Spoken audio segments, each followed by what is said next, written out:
Estamos estudiando juntos el Evangelio de Lucas. Encontraron una copia frente a ustedes y estamos estudiando particularmente esos pasajes que están solo en el Evangelio de Lucas y no se encuentran en los otros tres. Así que esta noche estoy tomando parte del capítulo 22. Capítulo 22. Comenzaremos a leer en el versículo 14, pero solo vamos a estudiar a partir del versículo 24. Cuando llegó la hora, Jesús tomó su lugar en la mesa con sus apóstoles y les dijo: he deseado tanto comer esta comida pascual con ustedes antes de que sufra, porque les digo que nunca la comeré nuevamente hasta que se le dé su pleno significado en el reino de Dios.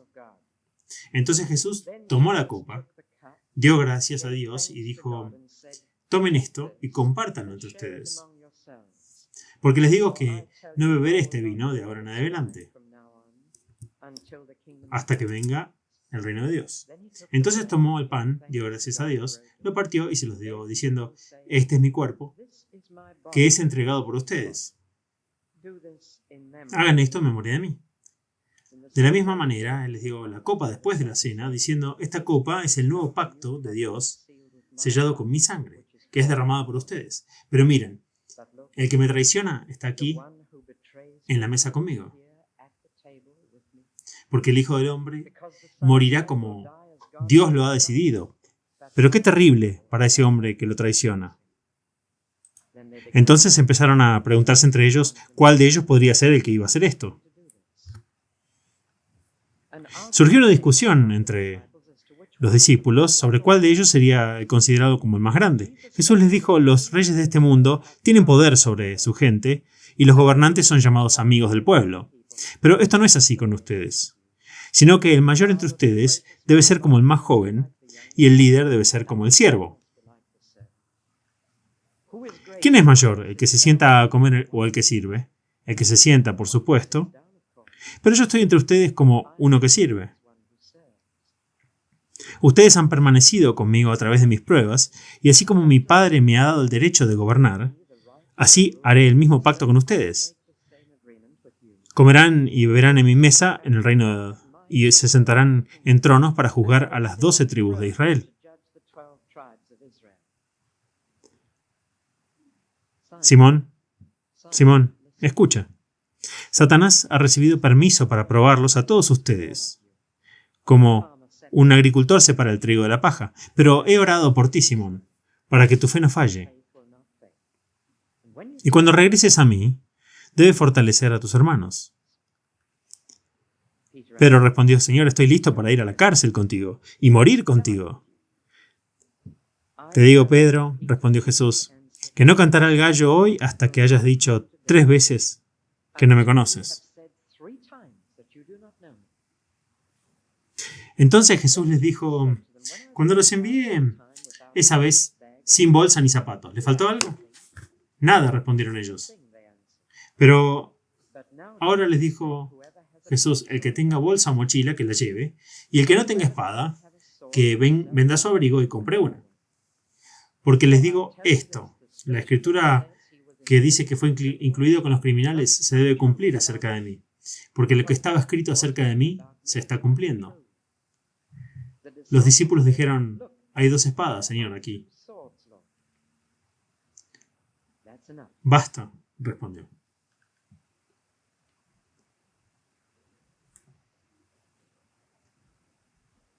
En el edificio de la iglesia en Chalfont-St. Peter, donde solía ser pastor, había una placa o piedra conmemorativa en una de las paredes, entre otras, y esta era para una chica llamada Mary Ives. Era integrante porque murió a los 21 años, alrededor del año 1830 o en algún punto de mediados de 1800. Y había un poema en esa placa, escrito por Mary Ives, justo antes de morir, y dirigido a los jóvenes de la iglesia. Si tuviera tiempo ahora les leería el poema. Es una exhortación muy conmovedora para ellos para estar listos para morir, incluso a los 21 años, y estar listo en todo momento para encontrarse con el Señor. Pero investigué un poco sobre la vida de esta joven porque la tablilla me intrigó y encontré a una querida anciana en una cabaña en Buckinghamshire que era descendiente de esta Mary Ives y me contó parte de la historia de su vida. Una niña notable que a los 9 o 10 años cuidaba de una familia de niños pequeños, comprando su ropa de invierno y cocinando para ellos. Alrededor de los 15 se convirtió en modista y fue capacitada o aprendiz de un hombre llamado Sr. Hartnell. No sé si hay alguna conexión. Y luego, a la edad de 21 años, se enamoró del nuevo joven ministro que vino a esa iglesia bautista y se casó con él en el mes de mayo o junio. Ella había tenido un miedo toda su vida, que nunca la había dejado. Era el miedo a la enfermedad, llamada tifus, y eso había afligido a varios en su familia, y aproximadamente un mes después de su matrimonio contrajo tifus, y supo que saben que en esos días no había esperanza, y ella murió en septiembre de ese año. ¿Cómo pasó sus últimos 3 meses? Los pasó invitando a los miembros de la iglesia a ir a su habitación, uno por uno, y luego hablándoles sobre el Señor.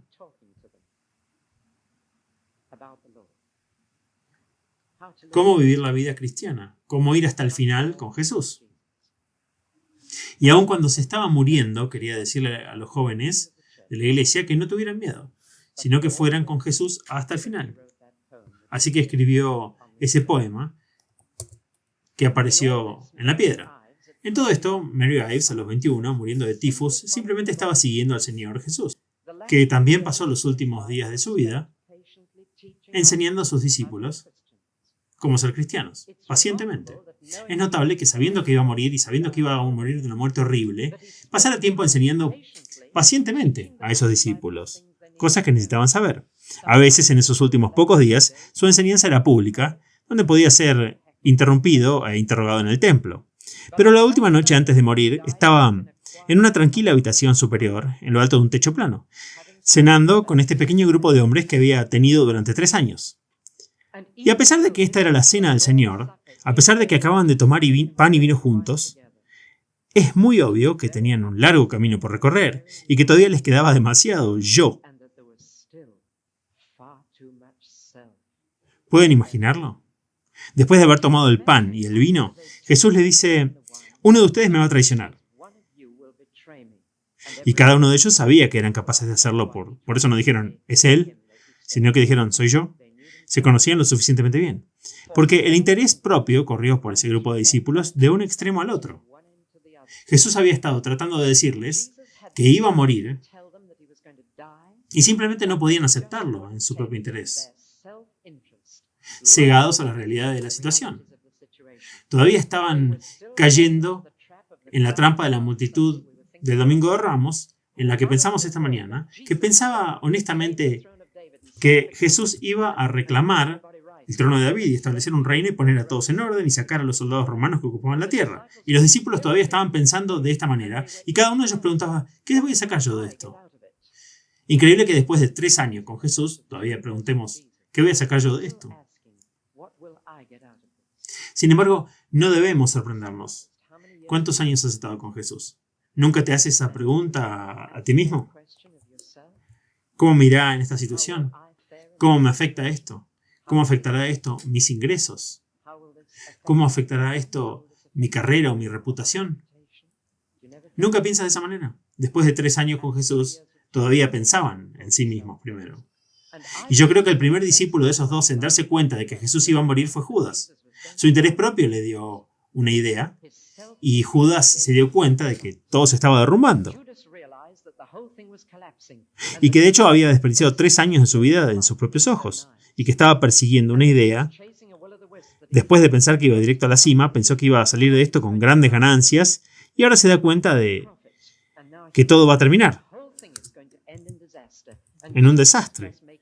Que Jesús simplemente está cometiendo un error fundamental y no va a establecer el reino. Y va a dejar que lo maten y Judas lo vio primero y Judas dijo, debo salir de esto, debo reducir mis pérdidas. He renunciado al salario de 3 años, lo voy a compensar de alguna manera.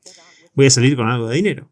Y el diablo le puso en el corazón cómo podría salir de esa situación y tener algo para él. Y Jesús le dijo a Judas, será mejor que vayas y lo hagas rápido. Ponte manos a la obra. Qué terrible que un hombre haga eso. Pero sigue adelante. Ahora, los tres elementos de interés propio que aparecieron en los otros discípulos son las cosas de las que quiero hablar esta noche. Estamos en un servicio bautismal y uno de los significados del bautismo es que en el agua del bautismo te estás enterrando a ti mismo. Te estás despidiendo de ti mismo. Es por eso que nunca bautizamos a alguien en su propio nombre. Lo bautizamos en el nombre de Jesús. Su nombre se va, su yo se va. Es Jesús quien es importante. Y recuerdo buscando en el diccionario de Oxford cuántas palabras hay en el idioma inglés que comienzan con las letras self, auto, propio. Son alrededor de 45. Es uno de los prefijos más comunes para los sustantivos de todo nuestro idioma e intenten pensar en algunas de las palabras que tienen auto al principio. Y rápidamente pensar en muchas cosas. Hay tres palabras auto de las que quiero hablar esta noche. Autoestima, autoconfianza y autodirección. Y estas son tres cosas que un cristiano necesita enterrar si va a seguir a Jesús. Esas son tres cosas que deben dejarse en el agua del bautismo si van a ir con Él hasta el final. Autoestima, confianza en sí mismo y autodirección. Y todas salen de esta conversación en la mesa del Señor. Después de haber tomado pan y vino juntos, estas tres cosas aparecen. Ahora tomamos la primera. Autoestima. Puede sonar increíble, pero después de haber comido pan y vino, tuvieron una discusión sobre quién iba a conseguir los mejores trabajos en el reino de los cielos. Ya estaban seguros de que Jesús iba a reclamar el trono, por lo tanto necesitaría un primer ministro, por lo tanto necesitaría un ministro de Hacienda, por lo tanto también necesitaría muchas otras cosas, por lo que están discutiendo sobre a quién le van a dar los trabajos y van a reclamar varios lugares para ellos. Y conozco a dos de los que estaban discutiendo sobre eso en ese momento. Uno era Santiago y el otro era Juan. Sabemos algo de su educación. ¿Puedo decir algo a los padres aquí? Santiago y Juan fueron los únicos que sabemos que discutieron sobre quién tendría los puestos principales en el nuevo reino. Y pensaron de esta manera porque su madre les había metido la idea en la cabeza. Padres, les advierto solemnemente que no sean demasiado ambiciosos para sus hijos, que no intenten empujar a sus hijos más arriba de la escalera de lo que se han puesto ustedes, para tratar de darle a tus hijos oportunidades que nunca tuvieron. Y Santiago y Juan tenían una madre que era ambiciosa para ellos. E incluso un día vino Jesús y les dijo, Jesús, ¿pueden mis dos hijos tener los principales lugares? Padres, si plantan tales ideas en la mente de sus hijos, crecerán con autoestima. Es algo muy peligroso y es una barrera entre ellos y ser un verdadero cristiano.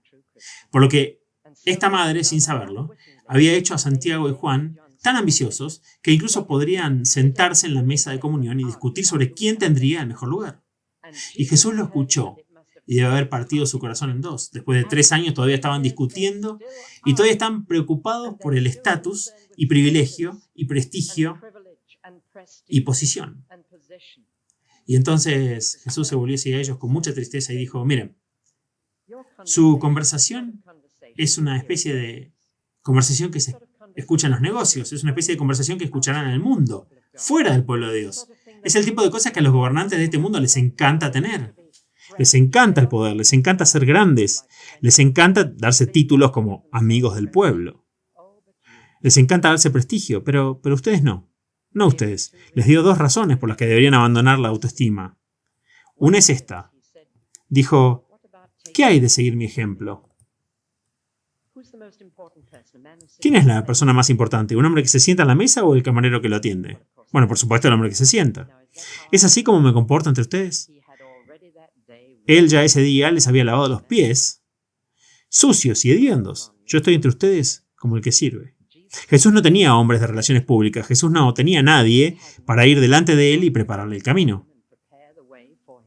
Jesús no tenía quien lo edificara. Jesús no tenía estatus. Jesús nunca buscó posición. Jesús nunca buscó ninguna de estas cosas. Dijo, vine entre ustedes como uno que sirve. Sigan mi ejemplo.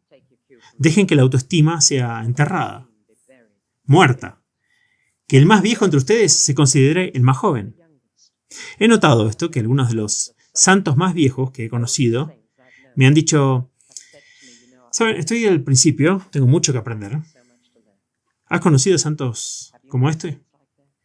No te sientes digno de hablar con ellos y sin embargo te dicen, estoy aprendiendo. Estás entre nosotros como el más joven. Y el más grande entre ustedes será el que haga más por otras personas, el que se contente con servir en cualquier lugar de poca importancia o pasar desapercibido. Así que ese es el primer motivo para matar la autoestima. Sigan el ejemplo de Jesús. Y el segundo motivo que les da es este. En el otro mundo les voy a dar una posición. No necesitan agarrarla en esta vida, aferrarse a ella, porque les voy a dar otra en la otra vida. No necesitan preocuparse por el prestigio aquí. Miren, mantendré mi acuerdo con ustedes. Se han quedado conmigo a través de mis pruebas. Se sentarán en tronos conmigo allí. Entonces, ¿por qué aprovechar el prestigio aquí si te vas a sentar en un trono allí? ¿No puedes esperar? ¿No puedes esperar? Y eso es lo que está diciendo a los discípulos, que están discutiendo quién es el más grande. Noten esa frase, ¿quién es el más grande? Y Jesús dice, ¿no puede esperar? ¿No pueden esperar?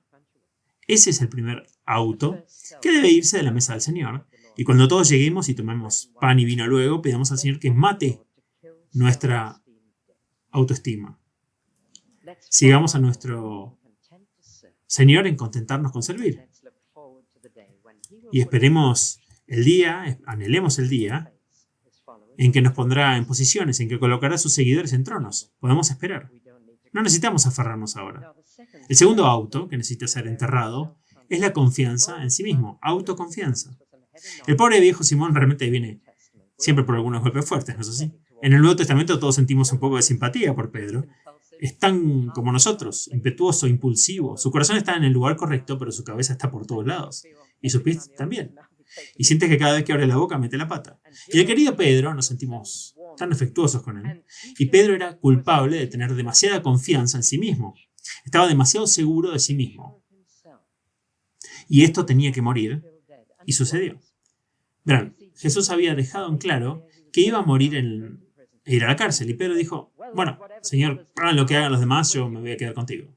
Soy tuyo hasta el final. Estoy preparado para ir a prisión. Estoy preparado para morir conmigo. Señor, puedes contar conmigo. Si no puedes estar seguro de ninguno de estos, hay una persona que siempre tendrás en el resto de la congregación. Puede no aparecer el próximo domingo, pero yo voy a estar aquí. Y esta es la confianza en sí mismo de Pedro. Pedro, esto es uno mismo con otro disfraz, un disfraz muy sutil, confianza en sí mismo. Y Jesús le dijo, Pedro, crees que eres rival para cualquiera, pero hay una persona para la que no eres rival. Y esa persona es Satanás. Y tú estás dentro de su reino. Estás en este mundo y tiene permiso para sacudirte. Es un pensamiento aleccionador que Satanás tiene permiso para sacudir a la gente como un granjero que arroja trigo y paja de esta manera. Y a veces te sientes abofeteado por Satanás. Dios le dio permiso para hacer esto. ¿Por qué Satanás tiene permiso para molestar al pueblo de Dios? La respuesta es para clasificarlos, para separar lo bueno de lo malo, el trigo de la paja. Satanás tiene permiso para hacer esto. Hubo un buen hombre, tal vez hace 3.000 años, o tal vez algunos dirían 4.000, pero no sabemos su fecha, sabemos su nombre. Su nombre era Job, y era un buen hombre. Y amaba a Dios, y era un hombre recto y honesto. Y Satanás le dijo a Dios en el cielo un día, no crees que es bueno para nada, ¿verdad? Es bueno porque le diste una buena familia, le diste riqueza, le diste salud, le diste todo lo que podía pedir. Por supuesto que es bueno, no es de extrañar que sea bueno. Y Dios le dio permiso a Satanás para sacudir a ese hombre. Y le dijo, le puede sacar sus riquezas. Y así fue. Pero aún así Job era recto ante Dios. Y Dios le dio permiso a Satanás para robarle a todos sus hijos de su familia. Es un terrible desastre, donde los niños esos fueron asesinados. Y aún así, este hombre se mantuvo erguido. Y Satanás dijo, bueno, no has tocado su cuerpo, pero lo tocas con mala salud y mira lo que pasa. Está bien, Satanás. Tienes mi permiso para hacer eso. Sacúdelo para que podamos separar lo bueno de lo malo. Así que fue afligido con terribles forúnculos y se sentó en el polvo y raspó esos forúnculos con un poco de cerámica rota. Y el pobre hombre estaba en el fondo, en la parte más baja, y se mantuvo erguido. Y Dios ha dado permiso para que Satanás te sacuda. Pedro, no estés tan seguro de ti mismo, Satanás te sacudirá. Se lo he dicho a estos candidatos al prepararlos para el bautismo. Satanás estará detrás de ustedes después de ser bautizados. Él odia que la gente se bautice. Y tan pronto como te bautices, él estará detrás de ti. Como lo estaba detrás de Jesús, en el desierto, después de su bautismo. Satanás tiene permiso para sacudirte. Y Satanás es más que un rival para Cualquiera. En esta iglesia, incluido el predicador. ¿Pero significa eso que va a ganar? No, Pedro, hay algo más en la situación aquí. Aquí estás, Pedro, y encima de ti está el poder de Satanás, que tiene permiso para sacudirte. Y encima de él está el poder de Dios. Y Pedro, he orado por ti. No tengas tanta confianza en ti mismo, pero pon tu confianza en Dios. No eres rival para Satanás, pero Satanás no es rival para Dios. Esa es la situación real. Ningún cristiano debería tener confianza en sí mismo. Deberíamos conocernos mejor, nuestros propios corazones. Negamos al Señor, salvamos nuestra propia piel, nos da vergüenza reconocer que somos cristianos. Hacemos tan fácilmente lo que hizo Pedro, porque somos esencialmente débiles. Y no debemos tener confianza en nosotros mismos. No podemos valernos por nosotros mismos. Satanás tiene permiso para zarandearnos, y Satanás es más poderoso y más sutil que cualquier otro. Pero hay un factor redentor en la situación. Jesús ora por nosotros.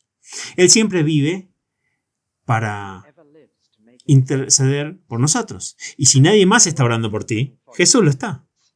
Él está orando por ti. Simón, he orado por ti. Y sé que por tu confianza en ti mismo vas a caer. Eso lo sé. Pero sé algo más. Porque he orado por ti. A Dios, volverás a mí. Y cuando hayas regresado, podrás fortalecer a tus hermanos. Aquí hay una verdad profunda. Las personas que son más capaces de fortalecer a otros cristianos son las que carecen confianza en sí mismos.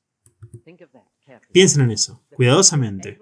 Las personas que son capaces de fortalecer a sus hermanos son aquellos que están más conscientes de sus propias debilidades, que han caído pero se han vuelto a Jesús y han encontrado que la fuerza de Jesús es más que la fuerza de Satanás. Ustedes son las personas que pueden ayudar a otros. Aquellos que han perdido la confianza en sí mismos y cuya confianza está en Jesús, orando por ti. Y cree que sus oraciones a Dios son lo único que puede mantenerte alejado de Satanás. Y por eso el querido Pedro tuvo que aprender esa noche a deshacerse de su confianza en sí mismo. Y lo hizo. Unas horas después estaba en un lugar donde algunos de nosotros estábamos en mayo pasado. Aquellos de ustedes con nosotros, ¿recuerdan eso? Estuvimos en ese lugar y mientras estábamos allí, ¿recuerdan? Un gallo cantó 2 veces. Y puedo decirles, ¿cuál fue el pensamiento que vino a cada uno de nuestros corazones al pensar en Pedro? Estábamos diciendo, ¿por qué cantó ese gallo ahora mismo mientras estamos aquí? No era para decir, eres tan débil como Simón Pedro. Podrías haberlo hecho. Lo has hecho. Me has negado para salvarte a ti mismo. Entonces Pedro perdió su confianza en sí mismo esa noche y lloró amargamente. Pero Jesús tenía confianza en él, a tal grado que Jesús dijo, cuando regreses. No dijo, si regresas, dijo, cuando regreses, entonces podrás fortalecer a tus hermanos. No puedes fortalecerlos mientras tengas confianza en ti mismo. ¿Qué le hace la confianza en ti mismo a tus hermanos? Dice, bueno, ellos pueden fallarle, pero yo no lo voy a hacer. Eso es lo que hace, la confianza en ti mismo. Y eso es lo que estaba haciendo Pedro. Estaba menospreciando a sus hermanos. No los estaba fortaleciendo, los estaba desanimando. Estaba diciendo frente a ellos, soy más fuerte que ustedes. Y él estaba muy seguro de sí mismo. Pero cuando regresó, un hombre quebrantado, que había llorado, Jesús dijo, ahora apacienta mis ovejas. Ahora puedes fortalecerlas. Ahora eres lo suficientemente humilde. Ahora sabes que eres débil y ahora sabes que mi oración es más fuerte que Satanás. Ahora puedes fortalecerlos. Y Pedro no se convirtió en el primer papa, pero se convirtió en el primer pastor de la iglesia y alimentó a las ovejas durante esos primeros años. Ahora el tercer auto que se menciona aquí y que debe desaparecer es la autodirección.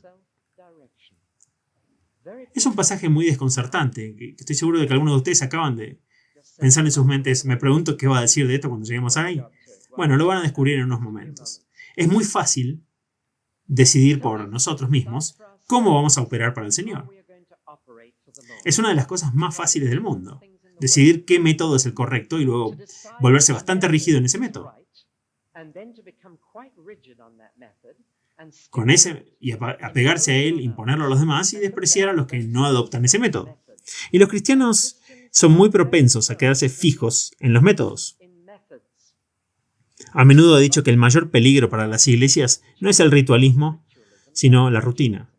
Y la única diferencia entre una rutina y una tumba es la profundidad. Y esto de apegarse a los métodos. Ahora les daré una ilustración. Vivir por fe.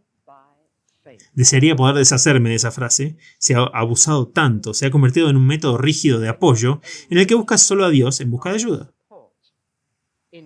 Y no te ganas tu propio apoyo, ni pides ayuda a otras personas. Y en términos generales, este método de vivir por fe se ha convertido en algunos círculos en un método rígido. Se exige como señal de un verdadero esfuerzo misionero. Creo que es triste, es uno de los métodos de Jesús, pero no es el único. Lo usó cuando envió a sus discípulos, unos 2 años antes de esta última noche, y los envió y les dijo, no tomen ningún recurso, no tomen ningún dinero, no tomen ninguna bolsa, no tomen ningún monedero, no tomen nada, confíen en lo que va a dar la gente. Ni siquiera comenzó una sociedad misionera para enviar apoyo. Dijo, tomen de las personas a las que van, las personas a las que predican, las personas a las que sanan, permítanles que los apoyen. Y ese era su método. Ahora es tan fácil tomar este capítulo, Lucas, capítulo 10, y decir, bueno, este es un método para todos los tiempos y en todas las situaciones está en la palabra. Pero las personas que dicen eso rara vez citan Lucas 22 y rara vez predican sobre el pasaje que ahora tengo que comentar. Porque aquí Jesús contrarresta sus propias órdenes y les dice que hagan precisamente lo contrario. Y tomen dinero e incluso consigan una espada para defenderse. Es extraordinario. ¿Qué está pasando, Jesús? ¿Es la presión de tu próxima muerte que comienza a afectarte? ¿Te estás volviendo errático? Jesús, eso no es lo que nos dijiste. Nos dijiste que vivamos por fe. Nos dijiste que no tomáramos estas cosas. Pero Jesús está diciendo esto. Las circunstancias han cambiado. Y por lo tanto, mis órdenes para ustedes han cambiado. Los envié con personas que fueron acogedoras y amigables, y personas que estarían contentas de que vayan a predicar, y por lo tanto estarían encantados de apoyarlos, y ayudarlos en su camino, y darles comida. Pero ahora toda la situación ha cambiado. Ahora soy un criminal, y ahora van a ser manchados con mi nombre, y ahora nadie los va a apoyar, y ahora nadie les dará comida. Tendrán que defenderse, tendrán que tener una estrategia totalmente diferente. Les ruego que entierren la autodirección. Es muy fácil para los cristianos transferir un método que ha funcionado en una situación a otra y decir, si funciona ahí, tiene que funcionar aquí.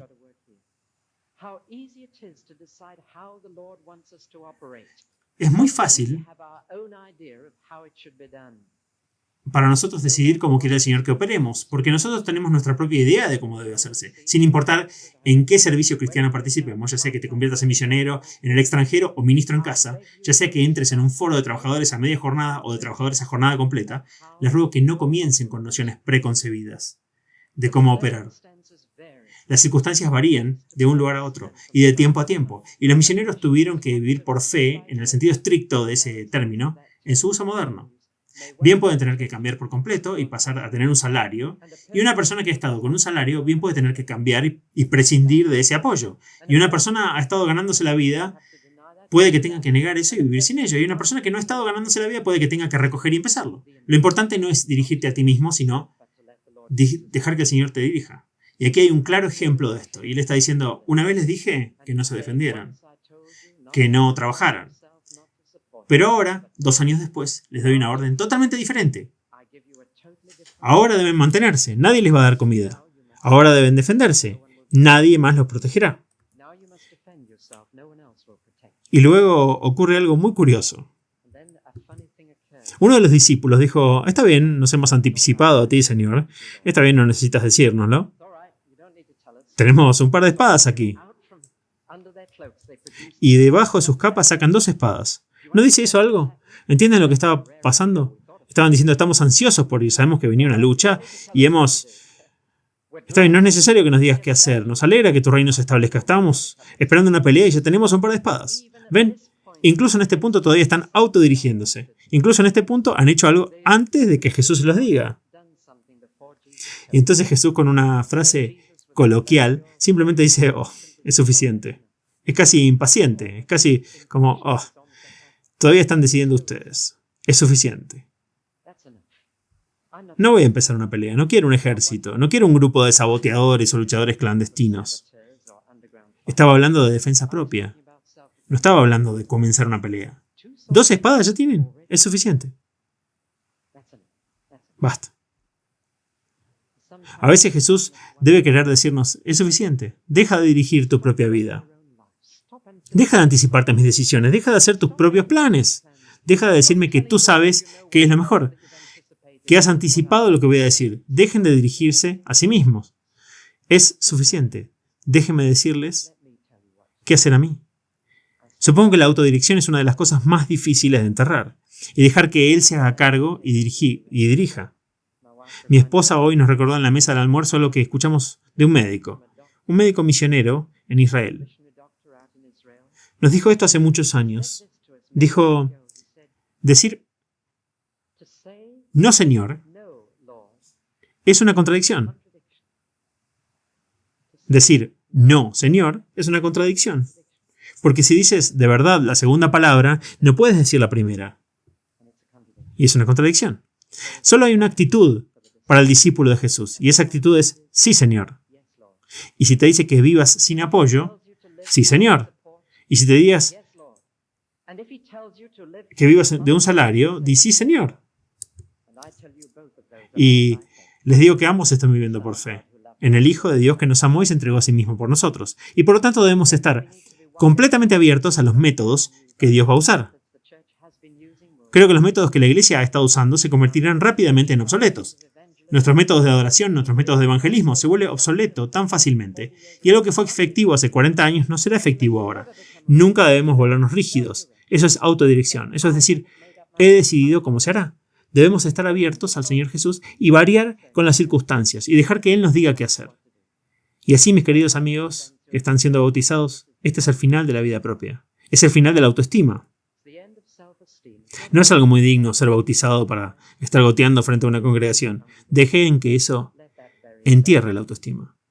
Entiérrenla. Enterremos la confianza en nosotros mismos. Están nerviosos ahora. Espero que lo estén. Pero eso está ayudando a quitarse la confianza en sí mismo. Y decir, Jesús está orando por ti. Y entierra la autodirección. Porque el bautismo puede ser lo primero que hayas hecho como cristiano, que realmente que no querías hacer. Y puede ser un punto para ustedes en el que están diciendo, sí, Señor. Ciertamente no habría elegido ser bautizado. Ciertamente nunca desearía ser bautizado, pero sí, Señor. Si este es tu camino para mí en esta situación, te sigo. Entonces, esa última noche de la vida de Jesús se estaba tomando a sí mismo y tratando de sacarlo de la vida de esos discípulos.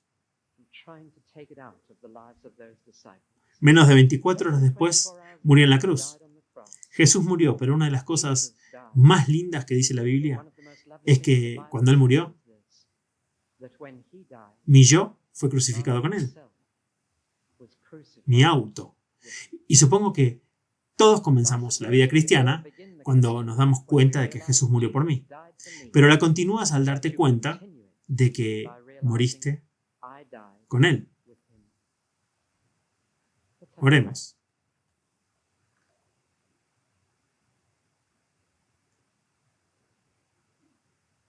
Señor Jesús, todos nosotros somos como esos discípulos. Vamos a sentarnos a la mesa y comer pan y beber vino contigo y sin embargo en nuestros corazones todavía hay demasiado del yo. Y ese yo toma muchos disfraces en tantas formas y a veces en formas muy sutiles y ni siquiera somos conscientes de ello. Nos engañamos a nosotros mismos. Señor, ayúdanos ahora a enterrarnos a nosotros mismos. Te necesitamos. Somos tan débiles. Creemos que podemos hacerlo y no podemos. Pero Señor Jesús, ora por nosotros a tu Padre. Crucifica nuestro yo y reemplázalo contigo mismo, en nosotros. Lo pedimos por tu gloria y por tu nombre, por tu reino. Amén.